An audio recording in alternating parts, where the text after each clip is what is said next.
Okay, let's unpack this. We've got the sources here from Duolingo's Q3 2025 earnings call. And, well, what we found is way more than just the usual numbers. Oh, definitely. This isn't just your standard financial update. It feels much more like um, a blueprint for a really significant long-term strategic pivot. Exactly. It looks like they're betting the farm almost on this core belief that AI is going to completely rewrite the rules for education. Yeah, and they're calling this a unique point in time, basically saying now or never for making this big push. So let's give a quick snapshot of where they stand right now, just for context, because the foundation is actually pretty strong. Good idea. So the numbers are solid. Over 50 million daily active users, or DAUs. Right, and they're guiding to nearly $1.2 billion in bookings for the full year. That's what, 33% year-over-year growth? 33% growth.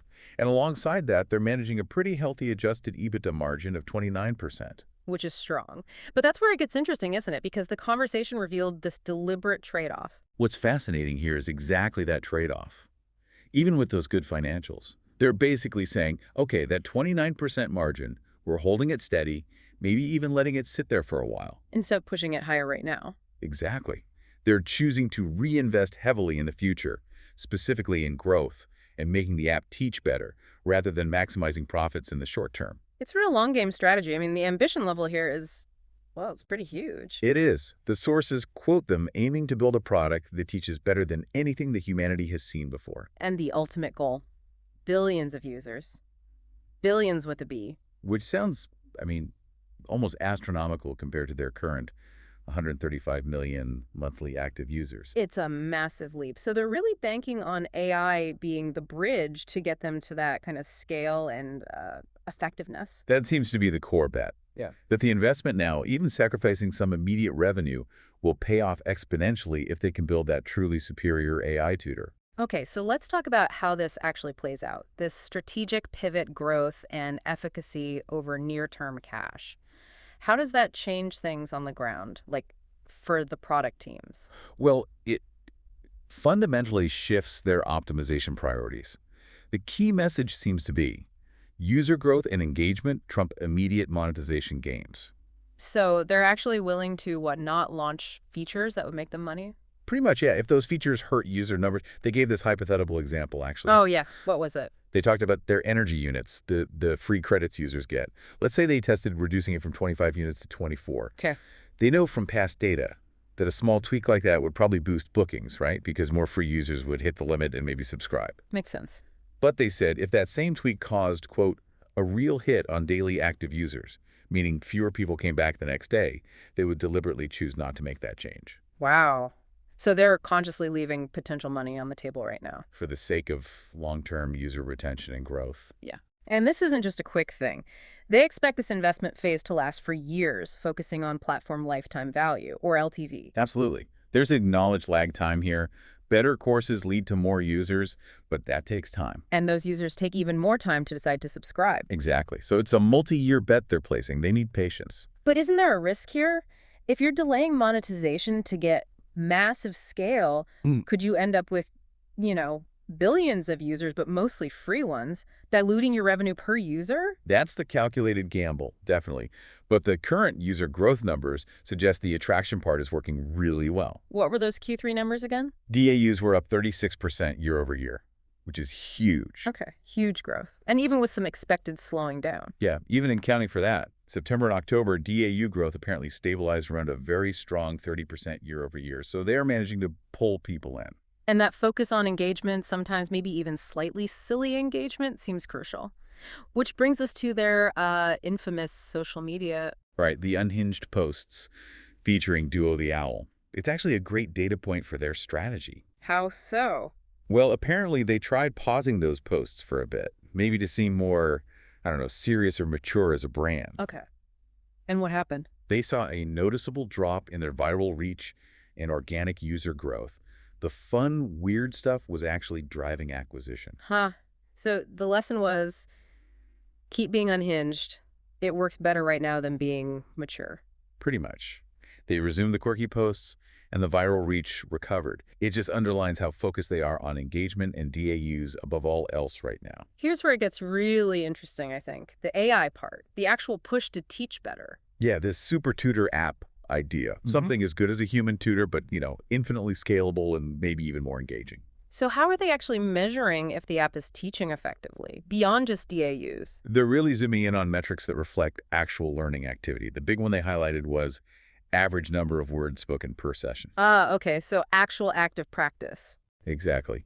And the key finding, that metric has apparently more than doubled this year for subscribers. More than doubled. That's a massive jump in actual speaking It practice. really is, and it suggests they're getting much better at prompting users to actively use the language. Which must tie into new features, like those guided video calls you mentioned. Absolutely. So previously, video calls might have been mostly in the target language, which can be daunting for beginners. Right, I can see that being intimidating. So these new guided video calls are bilingual. Like you get instructions or prompts in English if you're learning Spanish, for example. Ah, okay. Makes it easier to participate. Precisely. And they found beginners actually spoke more words per call in this format because it lowered the barrier to entry. And connecting that back to the business, didn't they say most Max subscribers, the top tier, are beginners? Exactly. So making these calls work better for beginners should, in theory, help convert more users to Max, especially once they start promoting this feature more heavily. That makes sense. But there are still those lingering worries people have about AI in this space, right? Oh yeah, definitely. Two main ones kept coming up, and Duolingo seems to have clear answers for them. What's the first big worry? That people will just ditch Duolingo and use something like ChatGPT for free. Yeah, I can see that concern if ChatGPT can translate or explain grammar. Right. But Duolingo's argument is basically, our value isn't just the information, it's the engagement, plus the structured multi-year curriculum. Okay. You need that daily habit, the gamification, the progression over years to really learn. And, well, current LMs aren't really built for that kind of long-term sticky engagement. It's like the difference between asking a calculator a question versus using a full learning software. Okay, fair point. What's the second worry? This one feels bigger, almost existential. It's the idea that simultaneous translation tech will just get so good that nobody needs to learn languages anymore. The universal translator dream or nightmare, depending on your view. Exactly. But Duolingo's counter is pretty simple. Mm. That tech has basically existed in some form for a decade. We see demos all the time. True. And yet, the desire to learn languages hasn't gone away. If anything, it's grown. People learn for fun, like a hobby. Like chess, maybe. Exactly like chess. Or they learn for really practical reasons, like getting a knowledge-based job where holding up a translation device constantly just isn't feasible or sufficient. Real fluency still matters. Speaking of chess, let's shift to their expansion beyond languages. That seems like a huge growth area, too. Oh, absolutely. And chess is the runaway star right now. How big is it? They said it's the company's fastest growing course ever, growing way faster than math or music did initially, faster even than the original language courses. Wow.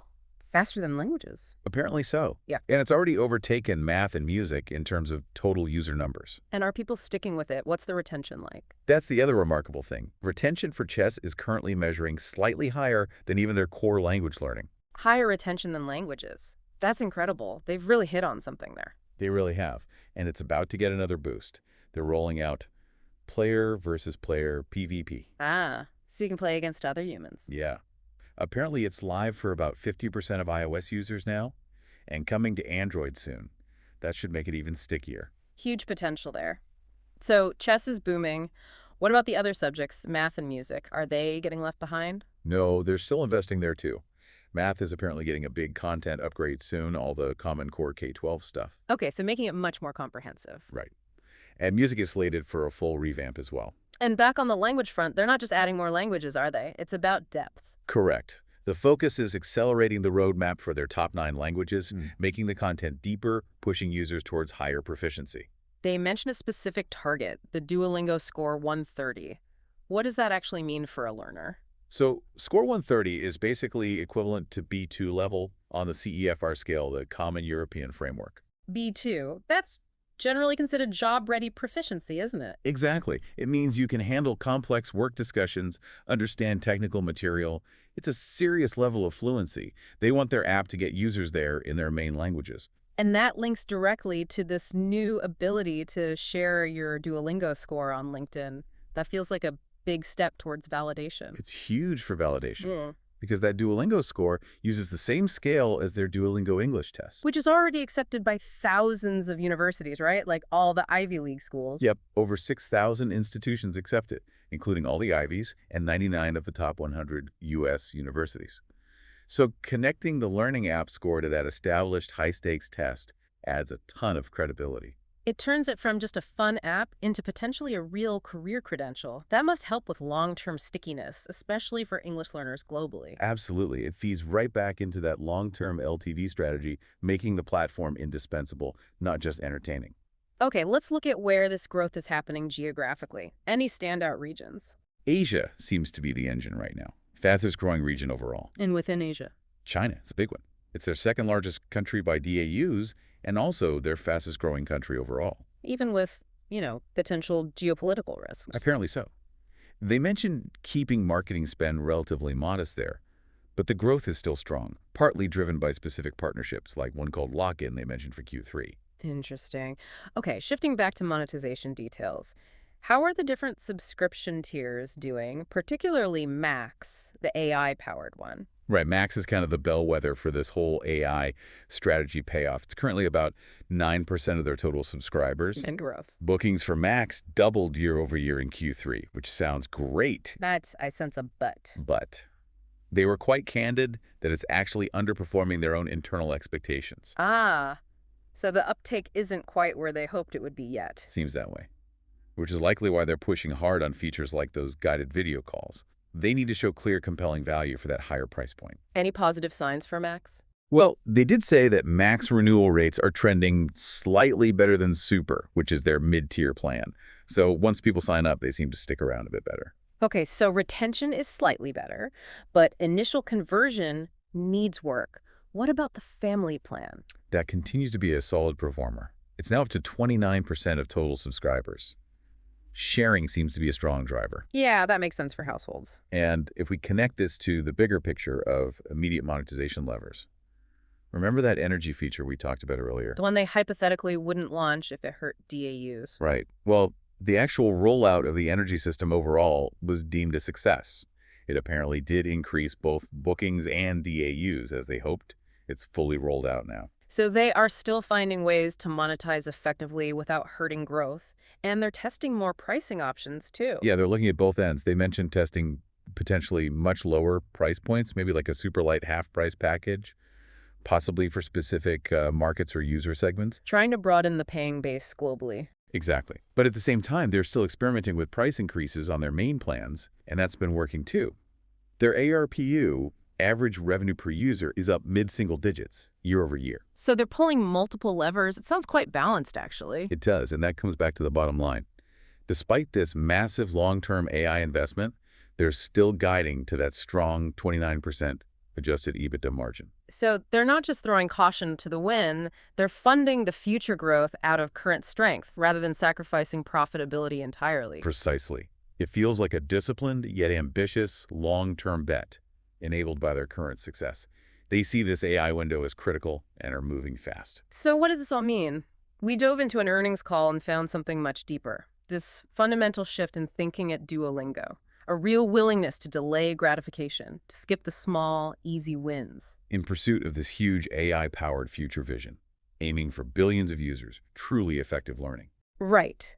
The key idea for you, listening, is that this is a race to build the ultimate super tutor app.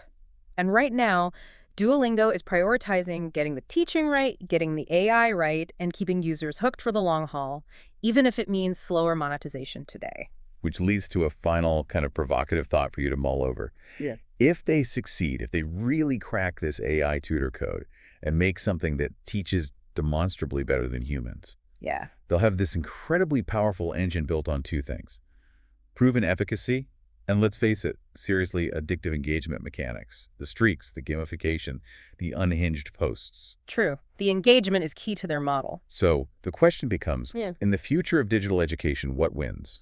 Is it purely the platform with the absolute best, most effective curriculum? Or is it the one that's just the most addictive, the best at hacking our behavior to make sure we show up every single day? It's an interesting tension to think about.